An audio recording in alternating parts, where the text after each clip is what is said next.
can you tell me a little bit about your product and how it's helpful to someone with hearing impairment? Yeah, did you? Sure. Um, yeah, so the idea behind assistive listening and the hearing loops in particular is to deliver sound directly to a user's hearing aid, Okay. rather than relying on the inbuilt microphone in the hearing aid, which in a large space, an acoustically challenging space, a noisy space, is not necessarily ideally placed. So we have the freedom to put that microphone wherever we want it to be for optimum performance, and that gives us another dimension of audio performance over what the hearing can do on its own. Okay, so can you give me an example of where someone would have a loop system installed? Sure. So, I mean, they're quite often used in entertainment spaces, theatres, cinemas, that kind of thing.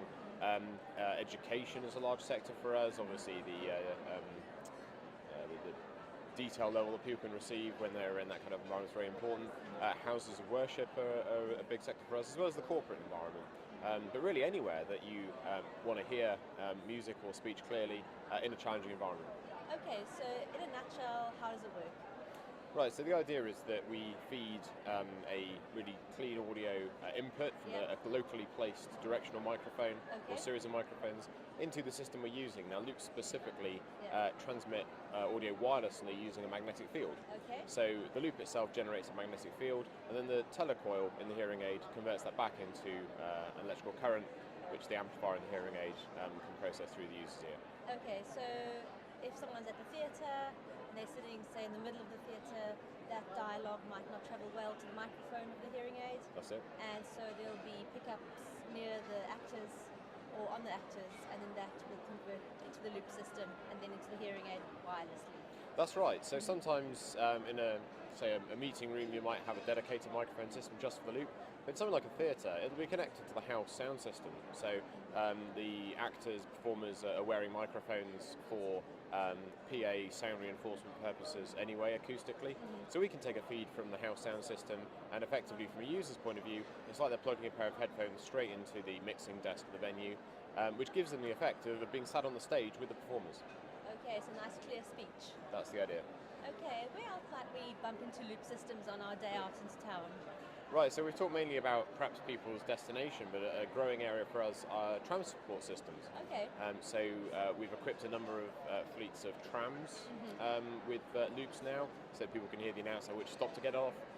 We get quite regular inquiries about taxis, both individual private taxis, but also fleets of taxis. We also deal with fleets of buses, trains. We've yet to do anything with aeroplanes. Maybe that would be a bit of an approval problem, but modes of transport are a really interesting one, both the actual vehicles themselves, but also the transport hubs. If you've got help points or there are announcements on a platform or something like that, it's a very challenging listening environment. They're usually bad spaces acoustically and very noisy. Background noise is a big problem. Yeah. Okay, so a user would hop on a bus, switch to the T position or onto the loop program, and that would enable them to hear the price of their ticket or to speak with the conductor? Yes, I mean, it depends on exactly how the system's deployed. Okay. They're often used for announcement purposes. What you could have is a main system used for announcements, but also a local system for the driver or the conductor or whoever is handing out the tickets. Super, that's quite handy because these are very difficult places to hear what's being said clearly, even for people who do not use hearing aids. Yeah, absolutely. What about banks and post offices, places like that? Yeah, George, Retail counters and education's a big sort of sector for us as well. So there's a lot of loops in places like Pets at Home, common banks and things like that, Boots and all sorts of places now. Okay. Yeah. So a person would go up to the counter at the bank, and because the glass is in the way, it's really tricky to hear. Yeah, it's a difficult listening environment. If it's quite a busy retail place, there is a lot of background noise as well. So loops help to break that and enable better communication.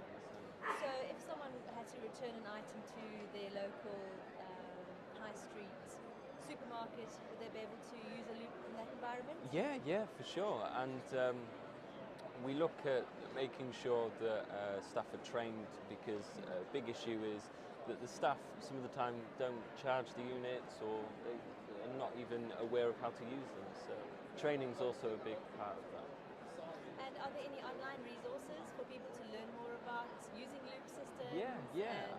Our YouTube channel has a lot of video content that's useful. Our website, ampetronic.com, has a lot of useful resources, and free white papers, hearing loop best practice guides, and things like that. There's a really good video on the YouTube channel actually filmed on a tram, and that's got a back-to-back comparison of an acoustic recording made with a directional microphone versus the loop pickup, and it's really dramatic and a good illustration of just what a transformational difference it can make for people.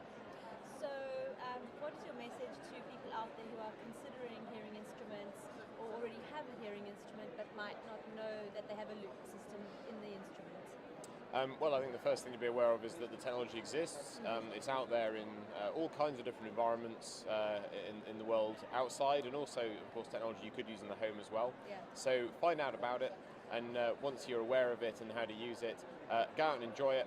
And also, if you do find there are any facilities where the performance of these systems is poor, once you've heard a good system, you know what it should sound like. If you find systems that are not up to scratch, do speak to the people at the venues and make sure they do something to improve them, because there's still a lot of older systems that don't work as well as they should do, and really it's very important for users that they get that consistency of service at every venue. They might want to be vocal about it. Yes, definitely to be vocal. And how would someone know whether a venue has a loop installed? Well, there's supposed to be signage. We've got the logo just up there on the banner. The irony is that one of the advantages of the loops is they're very discreet in use. You don't have to wear a receiver like you do with some other kinds of system. The downside of that is if you don't have any signage, someone might not know it's there at all. So you're looking for that sort of logo with the letter T on it. That illustrates that we're looking at a loop system specifically. And there should be signage outside the venue and also in the room as well to clearly tell people that there's a system available for their use. Is there a central resource that lists all the theatres and social areas that do have loop systems installed? So there's quite a well-established database in the US for that purpose, and I think there's the beginning of one here. Now I must admit I'm possibly not completely familiar with that, but the Let's Loop campaign. The Let's Loop campaign. It's something that I believe is a work in progress to replicate what's been done in America. It's a bit of a TripAdvisor for loops as well. People can rate their experience at a particular venue, and perhaps if a certain theatre or conference venue, whatever it might be, starts to get a load of really bad reviews, it might motivate them to do something about the quality of their provision. Oh, so quite a good idea. Perhaps we should think about rate your loop. Okay. Any final messages? And can you please give us your website again, your Facebook page, and any other information that's... Yeah, sure. So I think the final thing that I'm quite keen to say is that really a message to our friends in the audiology industry. Do please speak to your patients about loops if you don't already.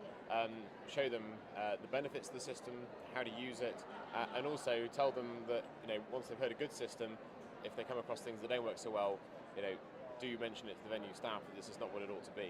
Sure. Over to James for the contact details. Yeah, so you can find us on Twitter, you can find us on Facebook. It's /Ampetronic for both of those. We're on YouTube, LinkedIn. Yeah, we're normally quite active, so we're always looking to talk to people. Okay, great. Thank you for your time, and enjoy the rest of the conference. You too. Thank you. You too. Thank you.